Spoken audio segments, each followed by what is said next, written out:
Magandang gabi po, mga minamahal na kaibigan at kapatid. Tayo po ay nasa ikalimang araw na ng ating 10 days of prayer. Ang ating pong topic na pag-uusapan sa gabing ito ay napakahalagang bagay sa ating buhay Kristiyano. Sa lahat po na naglilingkod at sumusunod sa ating Panginoong Jesus. Ito po ay isang mahalagang karanasan na kung hindi ito masusumpungan sa ating buhay, ang lahat po ng meron tayo ay bago.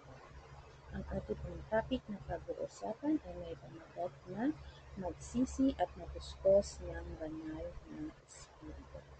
Sinasabi ko dito na kapag hindi sapat ang karunungan, hindi sapat ang ating edukasyon kung ano man ang ating tinapos, o ang estado ng ating buhay, ang lahat po niyan ay baliwala kung wala ang pangunguna ng banal na Espiritu.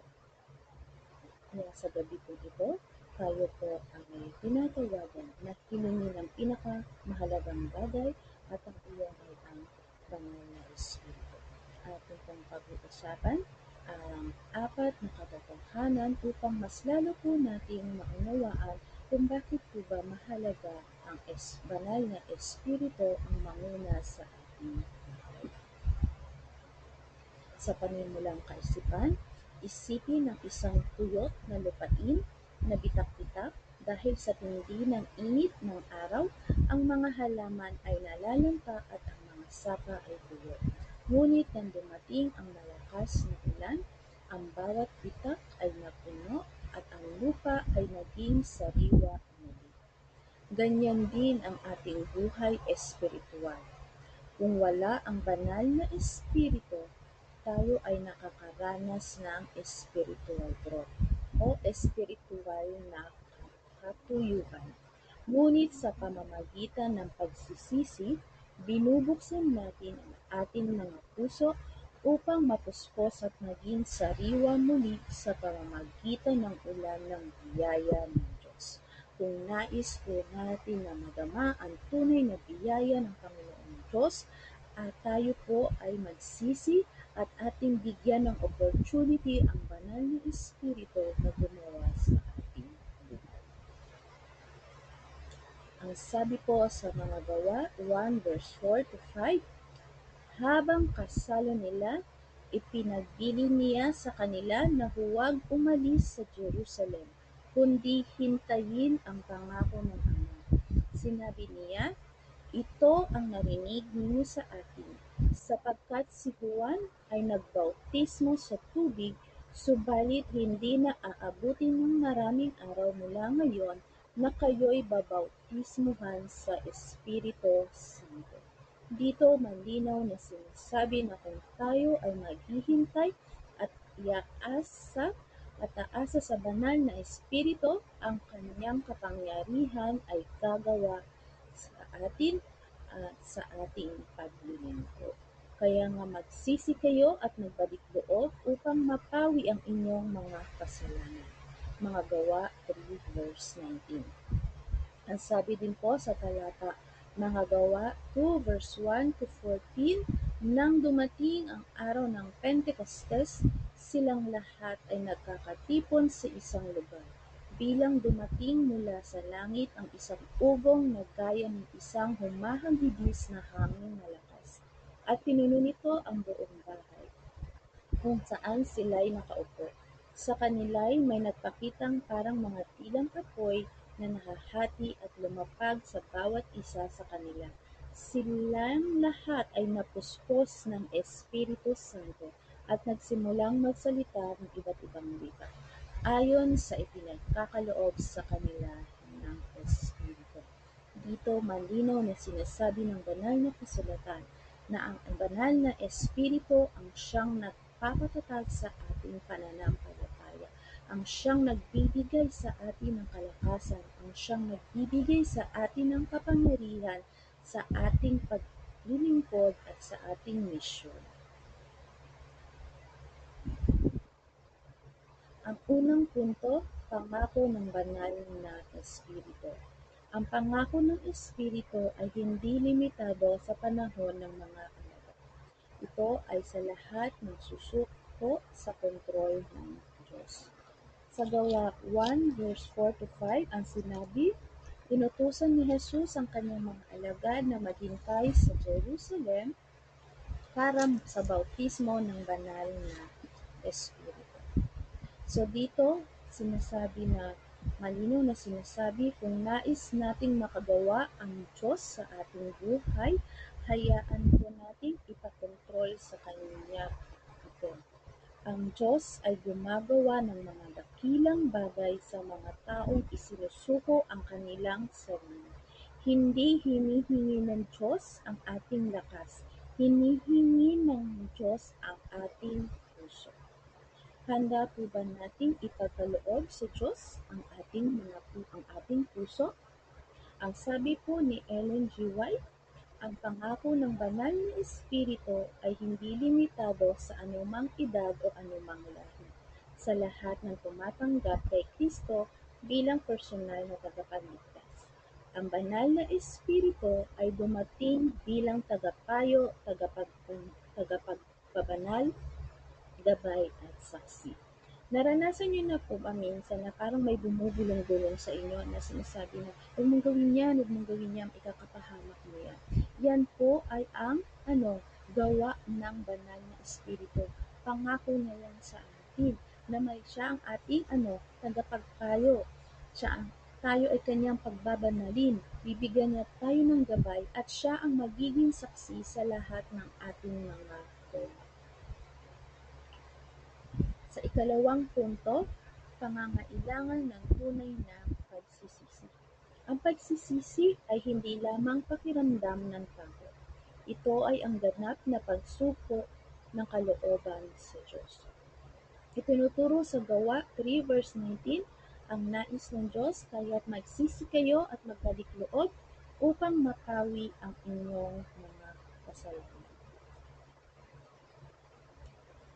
Noong panahon po ng Pentecostes, nakadama po ng pangungutya at um, pangungutya at masakit sa pakiramdam yung mga tao dahil sa pangangaral ni Pedro. So, nagtanong sila kay Pedro kung ano ba ang dapat nilang gawin. Sumagot si Pedro ah, na hindi relihiyon o hindi ritual, kundi ang sinabi niya sa mga tao, kayo ay magsisi. Pagsisihan ninyo ang inyong mga kasalanan. Bakit kaya ganon ang sagot ni Pedro sa kanila? Dahil sabi po dito, kung gusto nating mapuspos ang ating pananampalataya, dapat nating iwanan ang lahat ng ating mga kasalanan. Dapat tayong magsisi. Dahil kung walang pagsisisi ang ating mga puso, mahirap pong makagagawa ang banal na espiritu sa atin. Kung lagi natin iniisip na tayo ang pinakamaganda, tayo ang pinakamagaling, tayo ang pinakamakakagawa ng lahat, ang mga bagay na ito ay hindi makakatulong sa atin. Dahil kapag wala ang banal na espiritu, hindi natin matatagumpayan ang kasalanan. Kaya ang sabi po ni Ellen G. White, ang kabanalan ay hindi kaligayahan. Ito ay isang buong pagsuko ng kalooban sa Diyos. Ito ay ang pamumuhay sa bawat salitang lumalabas sa bibig ng Diyos. At ang ikatlong punto po, pagpawi sa espiritual na katuyuan. Kung ang iglesia ay tila walang buhay, ito ay dahil hindi natin sapat na pinahahalagahan ang pangako ng Espiritu. Iniimbitahan tayo sa Mateo chapter 7 verse 7 to 8, humingi kayo at kayo'y bibigyan. Humanap kayo at kayo'y makakasumpong. Alam niyo po, para tayong isang basong puno ng tubig na kapag tayo po ay ay nilagyan, tayo ay aapaw. Kaya tayo ay pinapayuhan na magsisi at humingi ng kapatawaran sa Panginoon nating Diyos upang matuto po natin maramdaman ang kanyang pag-ibig at pagmamahal at mas lalo niya pong maibigay sa atin kung ano ang nararapat at deserve natin sa ating paglilingkod. Ang sabi po ni Ellen G. White, kung saan ang pangangailangan para sa banal na espiritu ay hindi gaanong pinag-iisipan, doon ay makikita ang espiritu na katuyuan, espiritual na kadiliman, espiritual na paghina at kamatayan. At sa pang-apat na puntos, paghingi ng may pananampalataya. Ang Diyos ay mas handang magbigay ng espiritu kaysa sa mga magulang na nagbibigay ng mabuting regalo sa kanilang mga anak. Ang sabi po sa Lucas 11 verse 13 ay ipinapaunawa na kung ang tao ay marunong magbigay ng mabuti, gaano pa kaya ang Ama sa langit sa pagbibigay ng Espiritu Santo. Dito po malinaw na sinabi sa aklat ng Lucas, ang banal na Espiritu ay nagnanais na ipagkaloob ng Diyos sa atin ang lahat ng bagay na deserve natin at makakatulong sa ating pananampalataya. Ang sabi po ni Ellen G. White, bakit hindi tayo nagugutom at nauuhaw para sa kaloob ng Espiritu? Bakit hindi natin ito pinag-uusapan, ipinapanalangin at ipinapangaral? Ang Panginoon ay mas handang magbigay ng banal na Espiritu sa mga naglilingkod sa Kanya kaysa sa mga magulang na magbibigay ng mabuting regalo sa kanilang mga anak. Kung ang isang mananampalataya ay puspos ng banal na espiritu, ay hindi ito maaaring manahimik.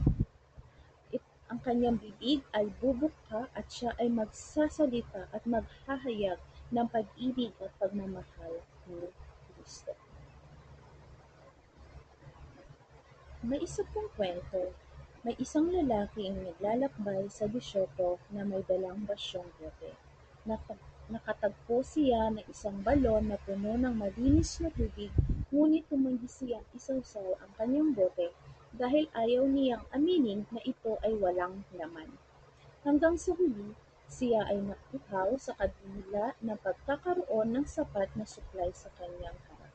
Tandaan po natin mga kapatid, ganyan din tayo kapag ayaw nating magsisi at aminin ang ating kawalan, ang tubig ng buhay ay nariyan, kailangan lamang nating buksan ang ating bote upang mapuspos. Ang Inuulit ko po mga kapatid, kailangan ng Panginoong Diyos ang ating puso. Kailangan nating buksan ang ating puso, pusong mapagkumbaba, pusong nagsisisi, pusong i pusong um, sinusuko ang lahat sa Panginoon at isang pusong umaamin ng kanyang mga kasalanan at ito ay kanyang inaasal sa ating Panginoon Diyos.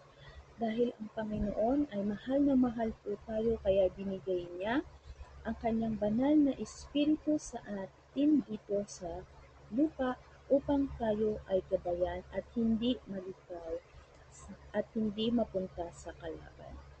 Sa at dito po nagtatapos ang ating pag-aaral. Magandang gabi po muling lahat.